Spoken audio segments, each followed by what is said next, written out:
Hey traders, today I thought I'd do something a little bit different and I'm going to show you a script that I recently wrote. I'm going to break down the source code, show you guys how to use the time and date functions in your scripts.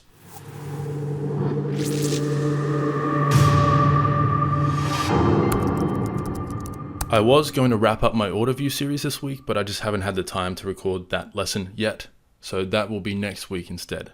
I've been extremely busy this week with my own trading in the Forex and crypto markets and running the Pine Script Mastery birthday discount. If you're interested in any of my courses, now is a great time to pick them up because I have a 25% off discount going till the end of the week. But I don't want to harp on about that any longer. Let's get into today's lesson where I'm going to break down this new script I've just created this week called my session volatility indicator or calculator. So this is a lesson taken from my indicators and strategies course where I break down the source code to every script I've ever written. And because this is a short script, but an interesting script covering a couple of features I haven't covered on my YouTube channel before, I thought it's a great opportunity to show you these features. This is an open source script. I don't release all of my scripts open source because a lot of them are quite valuable and take a long time to make. But this one didn't take very long at all, so I just released it as an open source script. So I'll leave a link in the video description to the source code for this script over at TradingView. Anyway, let's get into today's lesson. This script is a session volatility calculator.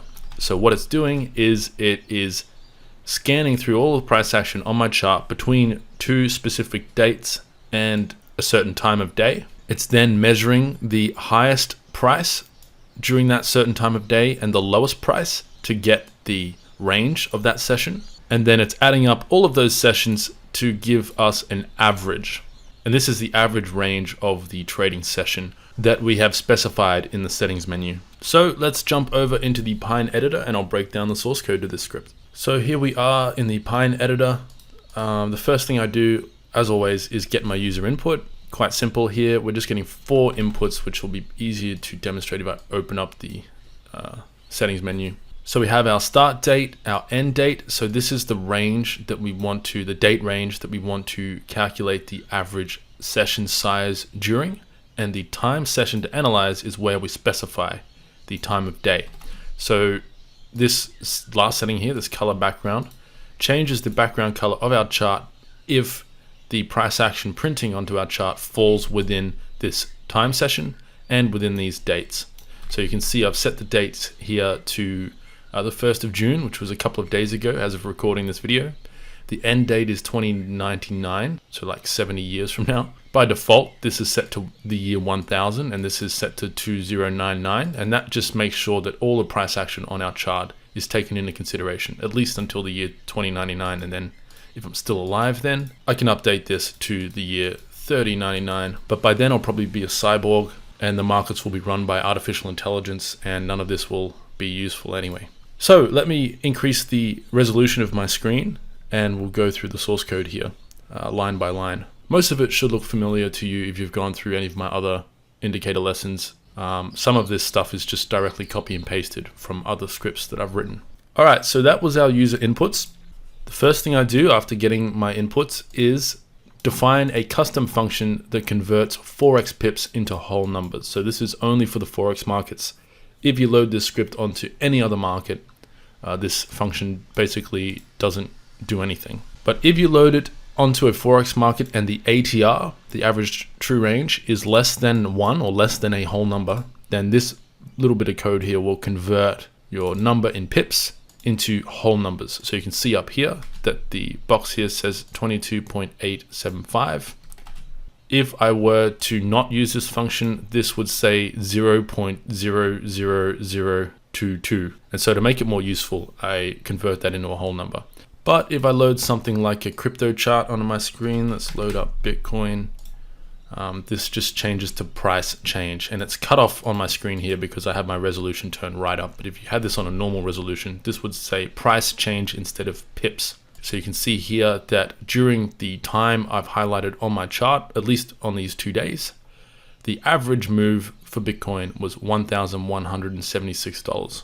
I probably should have mentioned this at the start of the video, but the purpose of this script, the reason I developed this script, was to help me calculate and gauge session volatility, which can help with things like target placement in day trading strategies and just getting a general idea of how much markets move during certain times of day. So for example, I could set this setting, this time session, to 9 a.m. my time here in Australia to, let's say, 10 p.m. my time, which might be the active trading time that I have to trade the markets. I could see how much movement happens during that time compared to when I'm asleep. Or I can check what the average move is on Aussie yen during the Asian market. So between 9 a.m. and 4 p.m.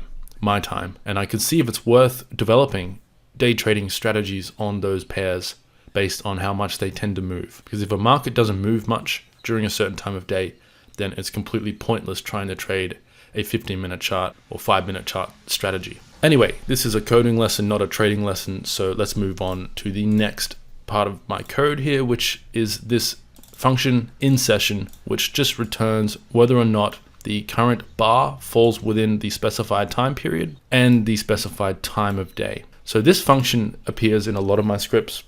Basically, what this NA check does is it checks whatever value I pass into this function to see if it's NaN or not a number. If it's not a valid number, then it returns true. If it is a valid number, then it returns false. And then this time function checks to see if the current bar falls within the time session we give it. And if it doesn't, then this time function returns NA. And so our NA function will return true, and this check here will fail. I could have also written here not NA and gotten rid of that if I wanted to, but I'll leave it as it is. And basically this check here will fail this whole function. This function returns a Boolean value, by the way. It returns true or false. And so yeah, if the current bar does not fall within the session was specified, then InSession returns false. I added on this colon 1, 2, 3, 4, 5, 6, 7 on the end of our time session here, because for some reason, if you don't do this, this is how many days of the week to include in this check. If you don't do this, then for some reason on weekends, the script doesn't include weekend days in the time function check. I'm not sure why. Maybe they've changed that. I haven't checked if they've fixed this, but maybe it's intended to be that way. But basically, this is for crypto markets, because crypto markets obviously trade over the weekends. And so I had to add on which days of the week to check by adding on this string here. And just a side note worth mentioning is if you wanted to check just how a market performed on a Monday, you could get rid of these, and then it's only going to check on the Monday. Or on a weekend, you could just have 6 and 7. I believe that works. I haven't actually tested that, but if I recall correctly from when I was studying the documentation, that's how this parameter works. So that's something you might want to play around with if you're interested in this sort of thing. And then of course, next we check if the current bar's time falls within our start date and our end date. Then we change the background color if the user has turned color BG on in the settings menu, and the current bar falls within our given time session, then the color of the chart changes to blue with 90% transparency. So RGB is red, green, blue. 255 is maximum amount of blue, and 90 here is our transparency setting. And otherwise, if these two booleans do not pass, they both return false, or one of them returns false, then we just change the background color to NA or nothing. We leave it as it is. Next up, we count how many bars are loaded onto the current chart. And I'm not sure why we do this, because I don't use this information anywhere else in the script. So I'm just going to remove that, and we'll move on. That must have been from when I was testing something while developing the script. So let's move on to the next block of code, which checks if a new session has begun. So we create a VAR variable. This is used later on in the script as like a flag, so that the script knows that we are currently within the given session and we want to save or store relevant data from that session. So if InSession is true and we were not in session in the previous bar, then that means we've crossed into our session and we set within session to true. So again, that might be confusing, but what is happening here is this bar here was not within our session, but this bar was. The script has detected that the previous bar was not in session, but this bar was, and so we know that this is the beginning of our time session. And then we can do the same for the ending of our time session, where we check if a session is ended. So for this check, we check, are we no longer within our time session? And were we in our time session on the previous bar? That means we have exited our time session. And we want to perform the calculation for this relevant time of day. So the next thing we do is declare a bunch of required variables for our analysis. The first one, these are all VAR variables because we want these saved across all the bars on our chart.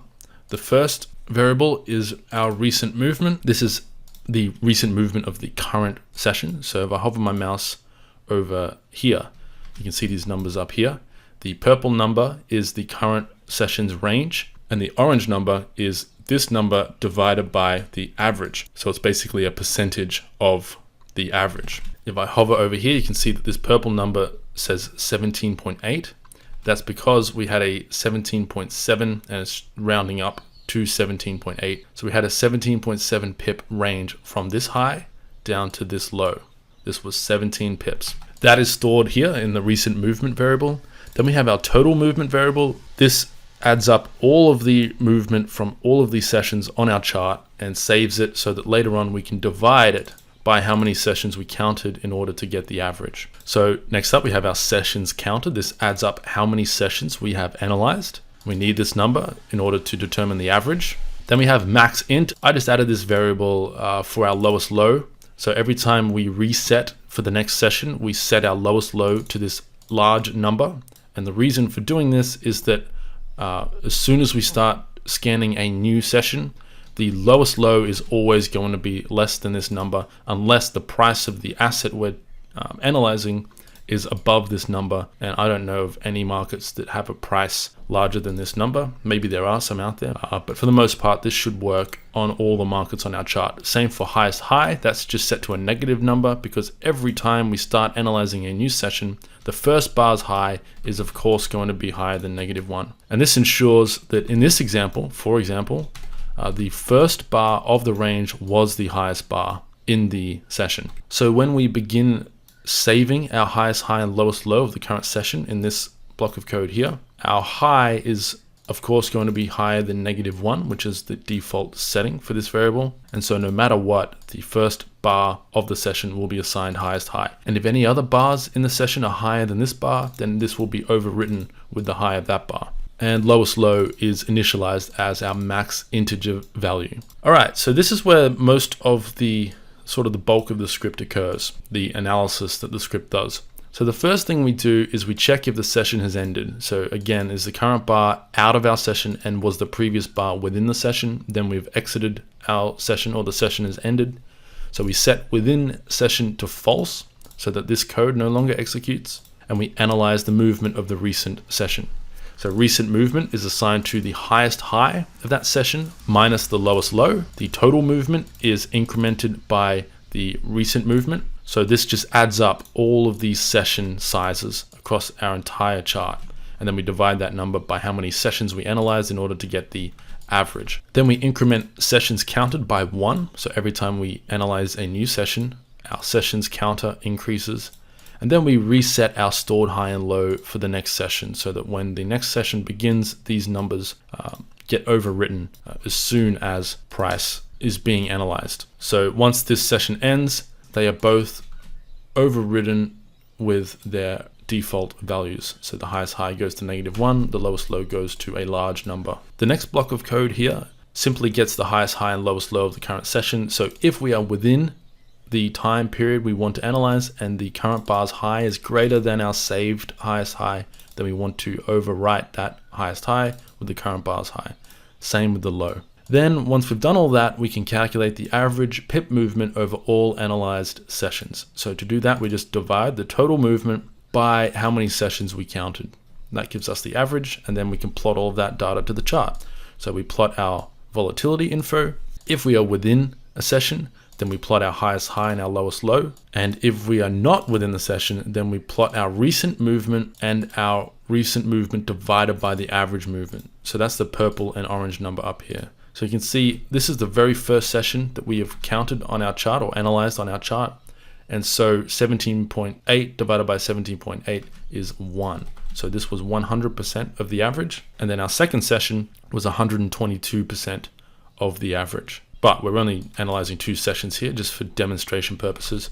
If I were to set this to, let's say, 2001 and click OK, now the script is analyzing every session on my chart. And you can see that the average pip movement is 32.9. And so our orange percentage number changes here. So this session was 80% of the average. This session was 50% of the average. So this was a quiet session compared to the average. And then finally, we make use of a brand new feature to Pine Script that the team added very recently, and that is tables.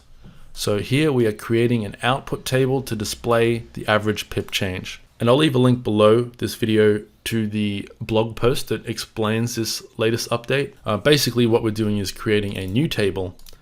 We want the position to be in the top right of our chart. Then we specify our columns and rows.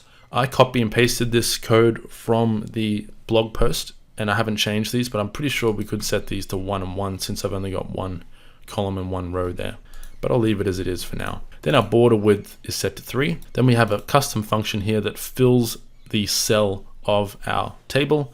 We specify the table we want to fill, the column, the row, the value, and then some text to add on to the value. So all of this information is inputted into the table.cell function, which fills this cell of the given table with the given column number and the given row with our cell text. And our cell text is just converting our value to string and then making sure that we cap the decimal places at 1, 2, 3, 4, 5 decimals. Then we add on a new line and our description text. So that's how we get the pip change text below the number or the value. Then we fill in all the other information here, the background color, which is just color.green, and transparency, which is 80%. And the text color is the same as the background color. And the width of this cell is 6. Now, I think if I remove this, then the cell should change based on the text size dynamically.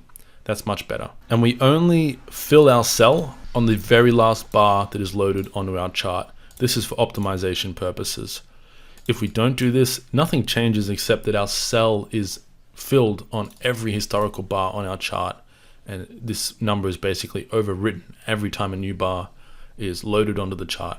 But we don't want that. We only want this information to print to the chart on the very last bar of our chart. And this is where we use our fill cell function to put in our average movement as a whole number. And then we check if the symbol info, the market type of the current symbol is Forex. If it is Forex, then the text we add onto our value is pip change. Otherwise, it's just price change. And that's it.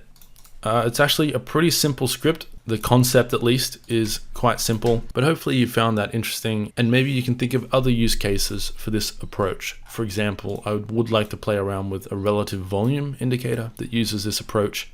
I already have a few relative volume scripts that I've written, but I think comparing the relative volume to the average based on time here, the same way we've done here with price, I think that would be an interesting concept to explore.